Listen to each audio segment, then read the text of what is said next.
2024 жылы көп қойылған есімдердің бірі Алдияр. Алдияр араб тілінен енген есім. Ол араб тілінен аударғанда Алланың досы, тақсыр, ұлы мәртебелі деген мағынаны береді. Бұл есімді жігіттер қайсар, айтқандарында тұратын, көбінесе мінездері қатты болып келеді. Өтірікті ұнатпайды. Ащы болса да шындықты естігенді жөн көреді. Ал отбасында бұл жігіттерден асқан мейірімге толы адамды таппайсың. 2024 жылы жиі таралған есімдердің бірі Хамза. Хамза есім мағынасы көптеген мәдениеттер мен елдерде танымал болып табылады, және ол ислам мәдениетімен тығыз байланысты.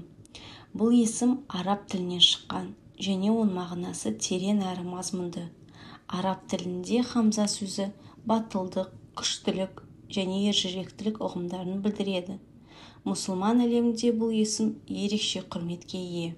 Себебі оның шығу тегі пайғамбар Мұхаммедтің жақын туысы Хамза ибн Абдул Муталибтің есімімен байланысты.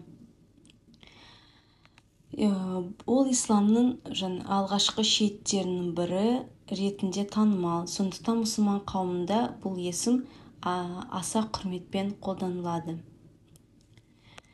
Хамза есімі негізінен ата-аналар өз балаларына батыр, ержүрек және әділетті болуға ынталандыру арқылы сондай үмітпен береді. Хамза есімі тек араб тілінде ғана емес, басқа да көптеген тілдерде белгілі және әртүрлі интерпретацияларға ие. Мысалы, Түркия. Бұл елде Хамза есімі кеңінен таралған, және ол батырлық, төзімділік, қайсарлық ұғымдарымен байланыстырып қолданылады. Түрік халқы үшін бұл есім рухани күш пен ерлікке ұмтылғандардың белгісі болып саналады. Пәкістан. Хамза есімі мұнда да танымал және құрметтеледі.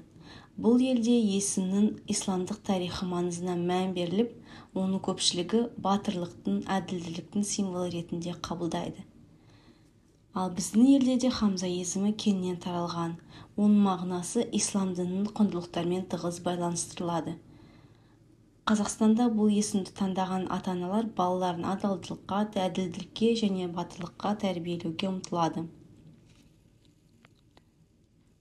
Осы әлем бойынша Хамза есімін иеленген көптеген танымал тұлғалар бар, және олар өз салаларында жетістіктерге жетіп, есімнің беделін арттырады. Мысалы, Хамза ибн Абдул Муталиб, мұсылман әлеміндегі ең танымал Хамза. Ол пайғамбар Мұхаммедтің жақын ағасы, ислам дінінің алғашқы шейіттерінің бірі болған.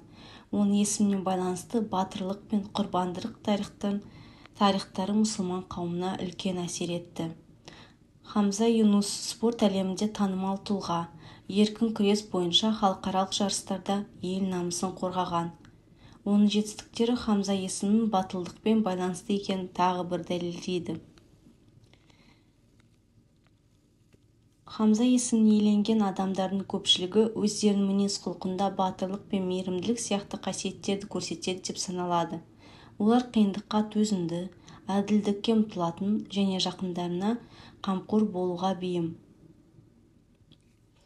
Бұл есімнің иелері өз орталарында жауапкершілікпен қаралып, құрметке ие болады. Хамза есімі исламдық дәстүрлермен ғана шектелмей, заманауи қоғамда да өзектілігін жоғалтпайды. Көптеген ата-аналар бұл есімді таңдағанда балаларында батылдық, әділдік пен рухани күш береді деп үміттенеді. Хамза есімін иеленген адамдар көбінесе жетекшілікке ұмтылады. Олар үшін адалдық пен әділдік маңызды құндылықтар болып табылады.